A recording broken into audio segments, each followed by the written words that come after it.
قطبالدین بختیار رحمۃ اللہ علیہ جب وفات پائے تو ایک کوہرام مچ گیا، اتنا بڑا کوہرام کہ کیا ہو گیا، اتنے معزز انسان وفات پا گئے۔ جب ان کے جنازے کا اعلان کیا گیا کہ ان کا جنازہ ہے فلاں فلاں ٹائم پہ، تو اس وقت لوگوں کا سمندر جمع ہو گیا، اتنے زیادہ لوگ جمع ہو گئے، اتنے زیادہ کہ جہاں بھی نظر دوڑائی جائے وہیں پر لوگ، اور ایسے جیسے پتہ نہیں کیا ہے، پاؤں رکھنے کی جگہ نہیں۔ اب جنازہ رکھا گیا، جب جنازے کا وقت آ گیا، سارے لوگ جمع ہو گئے، تو وہاں پہ ایک شخص آیا اور آ کے اس نے کہا میں ان کے وصیت پڑھ کے سنانا چاہتا ہوں۔ انہوں نے ایک وصیت کی تھی، اجازت ملی جی پڑھ کے سنائے۔ کہا کہ قطبالدین بختیار رحمت اللہ علیہ نے وصیت کی تھی کہ میرا جنازہ وہ شخص پڑھائے جس پہ 4 خوبیاں ہیں۔ پہلی خوبی، جس نے کبھی تکبیر اولا بھی نہ چھوڑی ہو۔ دوسری خوبی اس میں یہ ہو کہ جس نے کبھی تہجد کی نماز بھی قضا نہ کی ہو، وہ تہجد گزار ہونا چاہیے۔ تیسری اس کی خوبی یہ ہو کہ اس نے کبھی عصر کی سنتیں نہ چھوڑی ہو۔ اور چوتھی خوبی اس میں یہ ہو کہ اس نے کبھی نامحرم پہ کبھی گندی نگاہ نہ ڈالی ہو، کبھی اس نے بری نظر سے نہ اسے دیکھا ہو۔ وہ یہ 4 خوبیاں جس شخص میں ہو وہ آ کے میرا جنازہ پڑھائے۔ اب اتنا بڑا مجمع اور لوگوں کو ساتھ سوٹ گیا، کوئی بھی جو ہے نا ایسا شخص نہ آیا کہ جو آ کے ان کا جنازہ پڑھائے۔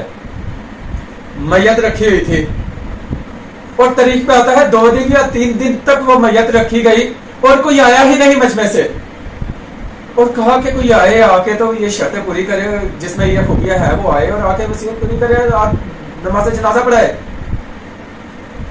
اب 2 یا 3 دن جب گزر گئے تو اتنے میں ایک شخص آیا، مجمع سے نکلا اور روتا ہوا آ کے اس نے کہا کہ قطبالدین خود تو تم چلے گئے اور جاتے جاتے مجھے رسوا کر گئے۔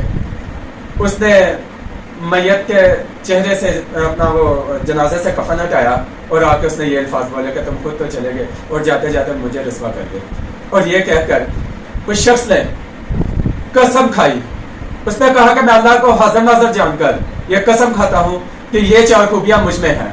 میں نے کبھی غیر محرم کو بری نگاہ سے نہیں دیکھا، تکبیر اولا کبھی اپنا تکبیر اولا کبھی نہیں چھوڑی، تہجد گزار ہوں میں نے کبھی تہجد نہیں چھوڑی، اور میں نے عصر کی سنتیں بھی کبھی نہیں چھوڑی۔ یہ 4 خوبیاں مجھ میں ہیں۔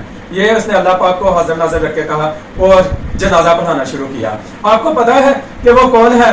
وہ کوئی معمولی انسان نہیں ہے، جس میں یہ خوبیاں ہو ویسے بھی معمولی انسان نہیں، لیکن وہ بہت بڑے عہدے پہ فائز تھے۔ ان کا نام سلطان شمس الدین التمش تھا۔ ہاں جی، سلطان شمس الدین التمش، جن کے بارے میں زمانہ جانتا ہے کہ وہ کیا تھے، وہ معزز انسان، انہوں نے آ کر ان کا پھر جنازہ پڑھایا۔ تو دوستو دیکھیں، وہ ایک سلطان تھے، بادشاہ تھے، لیکن پھر بھی کسی کو ان کی خوبیوں کا پتہ ہی نہیں تھا۔ وہ چپ چاپ اپنے جو ہے نا عبادت کر رہے تھے۔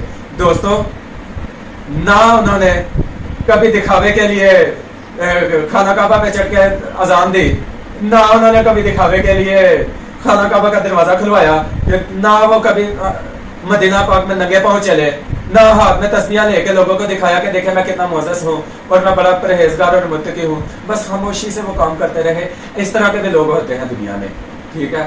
تو کسی کو پتہ ہی نہیں کہ یہ کیا سین ہے، یعنی کون جانتا ہے ان کے بارے میں کہ وہ مدینہ پاک میں کیسے رہتے تھے، یا مکہ پاک میں وہ کیسے رہتے تھے۔ سعادت ہر بندے کو سعادت نصیب ہوتی ہے، لیکن ان کا معاملہ اور تھا، دیکھے انہیں پتہ ہی نہیں تھا۔ تو اللہ پاک ہمیں بھی اس طرح کی عبادت کرنے کے توفیق عطا فرمائے، آمین ثم آمین۔